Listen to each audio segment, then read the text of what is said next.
Class 10th इस video के अंदर हम करेंगे चैप्टर नंबर 10 सर्कल्स की थ्योरम 10.2। तो थ्योरम 10.2 में हमें दिया है the length of tangents drawn from an external point to a circle are equal. Means अगर कोई सर्कल है और उस सर्कल के बाहर कोई एक एक्सटर्नल पॉइंट मान लिया जाए तो उस एक्सटर्नल पॉइंट से बनने वाली जो दोनों टेंजेंट्स होंगी उन दोनों टेंजेंट्स की लेंथ कैसी होनी चाहिए, इक्वल। ये चीज़ हमें प्रूव करके दिखानी है। मीन्स पी पॉइंट से हमने एक टेंजेंट डाली जिसका नाम क्या है पी क्यू, और इस पी पॉइंट से एक टेंजेंट डाली जिसका नाम क्या है पी आर।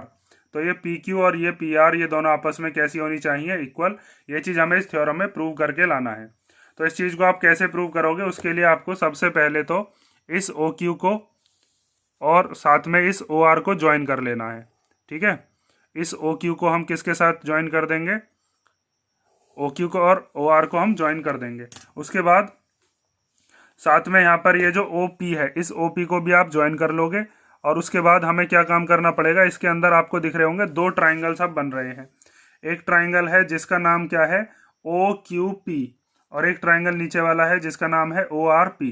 तो हमें इन दोनों ट्राइंगल्स को करना पड़ेगा कॉन्ग्रुएंट। कॉन्ग्रुएंट करने के बाद हम क्या काम करेंगे, उसमें सीपीसीटी से लिखेंगे कि पी क्यू किसके इक्वल है, पी आर के। सीपीसीटी क्या होता है, हमने 9th क्लास में पढ़ा हुआ है, जिसमें हम पढ़ते हैं corresponding parts of congruent triangles. इन दोनों ट्राइंगल्स की हमें तीन तीन चीज़ें इक्वल करके लानी होंगी।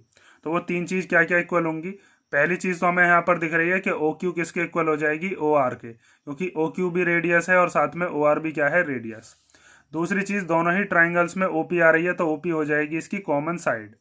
उसके बाद यहाँ पर आपको दिख रहा होगा ये टेंजेंट और ये रेडियस यहाँ पर इस पॉइंट ऑफ कांटेक्ट पर मिल रही हैं, तो यहाँ पर कितने डिग्री का एंगल होगा, ये 90 डिग्री का, जो कि हमने थ्योरम 10.1 में पढ़ा है। ऐसे यहाँ से यहाँ तक ये क्या हो गई रेडियस, ये होगी टेंजेंट। तो ये आर पॉइंट हो गया पॉइंट ऑफ कॉन्टैक्ट। तो यहाँ पर भी ये कितने डिग्री का एंगल होगा, 90 डिग्री का।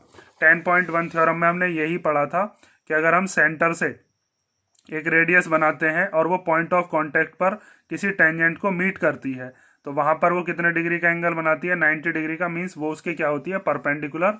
ये चीज़ हम प्रूव कर चुके हैं थ्योरम 10.1 में।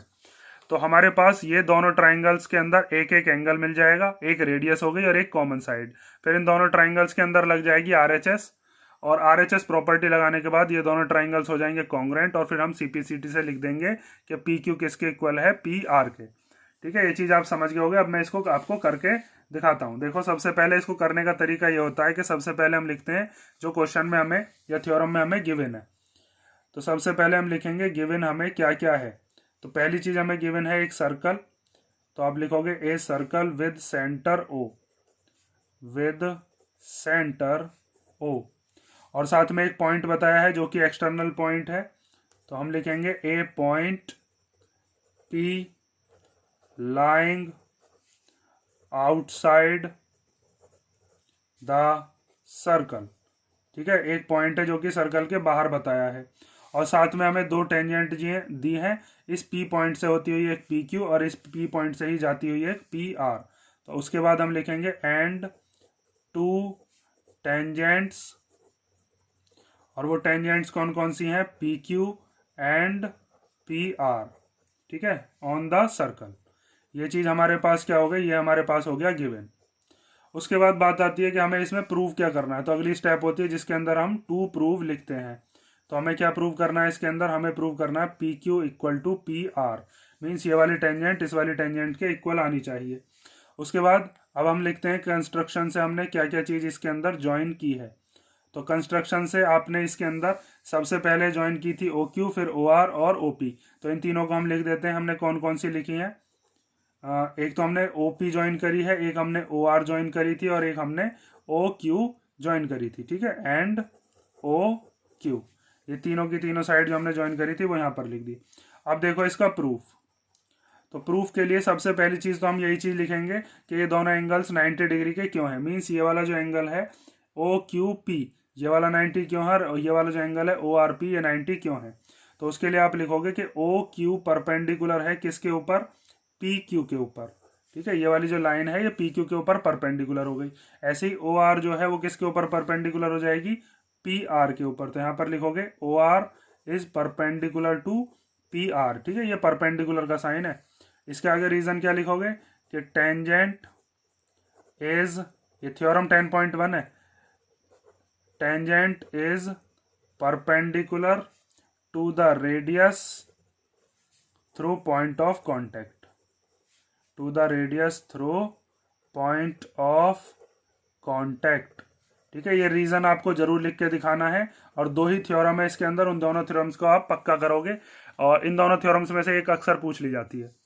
अब जब ये दोनों के दोनों परपेंडिकुलर हैं तो इसका मतलब ये वाला एंगल, मतलब ये जो एंगल है जिसका नाम है ओ क्यू पी, ये कितने डिग्री का हो जाएगा, 90 डिग्री का, और साथ में एंगल ओ आर पी, ये वाला जो एंगल है ये भी कितने डिग्री का हो जाएगा, 90 डिग्री का। ठीक है, इसका यूज हम जब दोनों ट्राइंगल्स को कॉन्ग्रुएंट करेंगे वहां पर हम करेंगे। तो हमारे पास अब 2 ट्राइंगल है, उन दोनों ट्राइंगल्स के अंदर हम कॉन्ग्रुएंसी लगाते हैं। तो 2 ट्राइंगल कौन से हैं, एक है ट्राइंगल जिसका नाम है ओ क्यू पी, ये वाला ट्राइंगल, तो ओ क्यू पी, और दूसरा ट्राइंगल है जिसका नाम क्या है, ओ आर पी।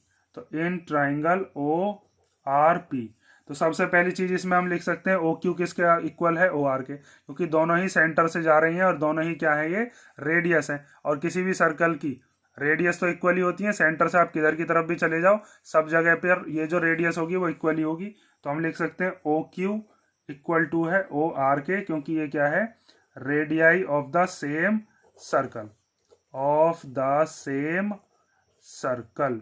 ठीक है, उसके बाद दूसरी चीज हम क्या लिख सकते हैं, देखो ओपी वाली जो लाइन है ये ऊपर वाले ट्राइंगल में भी है और नीचे वाले ट्राइंगल में भी है, इस ट्राइंगल में भी और इस ट्राइंगल में भी।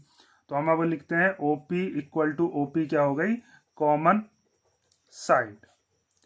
उसके बाद तीसरी चीज हम क्या लिख सकते हैं, तीसरी चीज हमने जो अभी यहाँ पर एंगल इक्वल किए हैं, ओ क्यू पी ऊपर वाले ट्राइंगल में, ओ आर पी हमारा नीचे वाले ट्राइंगल में।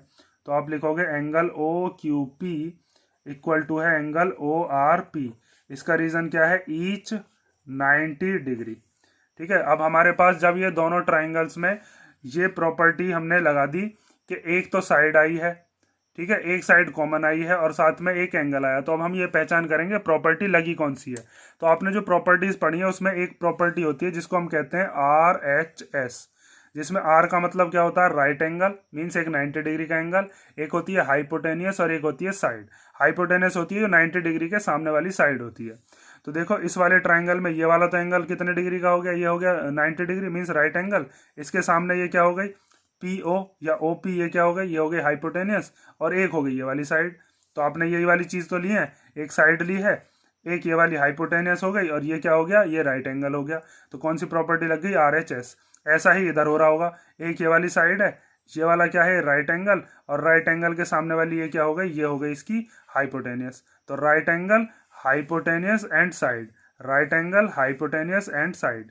तो कौन सी प्रॉपर्टी लगी, आर एच एस, और ये दोनों ट्राइंगल्स कैसे हो गए, कॉन्ग्रुएंट। तो यहां पर आप लिखोगे therefore triangle O Q P is congruent to triangle O R P, और इसका रीजन क्या लिखेंगे, by R H S congruency criteria, या कॉन्ग्रुएंसी पर यहीं पर ही छोड़ देना। और ये कॉन्ग्रुएंसी का साइन है, इक्वल टू के ऊपर ऐसे लहरा सा मार देते हैं, ये कॉन्ग्रुएंसी का साइन हो गया। अब हमें जो चीज प्रूव करनी थी वो थी पी क्यू और पी आर। तो पी क्यू और पी आर को हम कैसे लिख सकते हैं, अगर 2 ट्राइंगल्स कॉन्ग्रुएंट हैं तो उनके बाकी के जो पार्ट्स हैं उनको हम इक्वल लिख देते हैं बाय यूजिंग सीपीसीटी, जिसकी फुल फॉर्म होती है corresponding parts of congruent triangles. तो अब लास्ट में आप क्या लिखोगे कि here P Q equal to क्या हो गया, P R by using CPCT. ठीक है, ये चीज आप समझ गए होंगे। जहां पर सीपीसीटी की फुल फॉर्म मैंने भी आपको बताई, corresponding parts of congruent triangles. देखो अगर आपके पास ऐसा क्वेश्चन दिया हुआ हो जिसके अंदर ये थ्योरम प्रूव करनी है तो ये सिंपल हो जाएगी। कई बार क्वेश्चन के अंदर हमें क्या गिवन होगा कि बिल्कुल हमें ऐसा ही फिगर होगी और हमसे पूछ लिया जाएगा कि ये वाला एंगल इस वाले एंगल के इक्वल करके दिखाइए।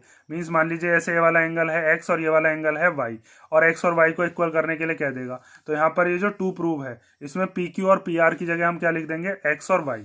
ठीक है, यहाँ पर हमें ये चीज प्रूव करनी है, तो पूरा का पूरा यही सॉल्व होगा, बिल्कुल सेम।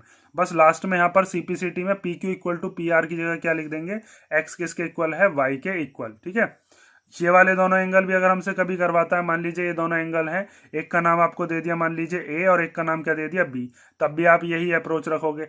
सॉल्व बिल्कुल सेम करना है। लास्ट में यहाँ पर जो CPCT से लिखोगे वो एंगल ए एंगल बी के इक्वल लिख दोगे, क्योंकि जब ये दोनों ट्राइंगल्स आपस में कैसे हैं, कॉन्ग्रेंट, तो इनके बाकी के जो कॉरस्पॉन्डिंग पार्ट्स हैं वो भी इक्वल होंगे। जैसे PQ PR के इक्वल है, PQ ऊपर वाले ट्राइंगल का पार्ट, PR नीचे वाले का। ऐसे X भी Y के इक्वल होगा, X ऊपर वाले ट्राइंगल का पार्ट, Y नीचे वाले का। ए किसके इक्वल होगा, बी के, क्योंकि ए ऊपर वाले ट्राइंगल का पार्ट, बी नीचे वाले का। तो अगर दो ट्राइंगल्स को हम कॉन्ग्रेंट कर देते हैं तो हमारे पास बाकी की जो चीजें हैं हम उसको किससे लिख देते हैं, CPCT से। ठीक है, ये चीज आप समझ गए होंगे। तो इसी के साथ ही हमारी थ्योरम 10.2 कंप्लीट होती है। इसमें अगर आपको कोई डाउट हो तो कमेंट करके बता देना। अब नेक्स्ट वीडियो में हम देखेंगे इसकी एक्सरसाइज 10.2।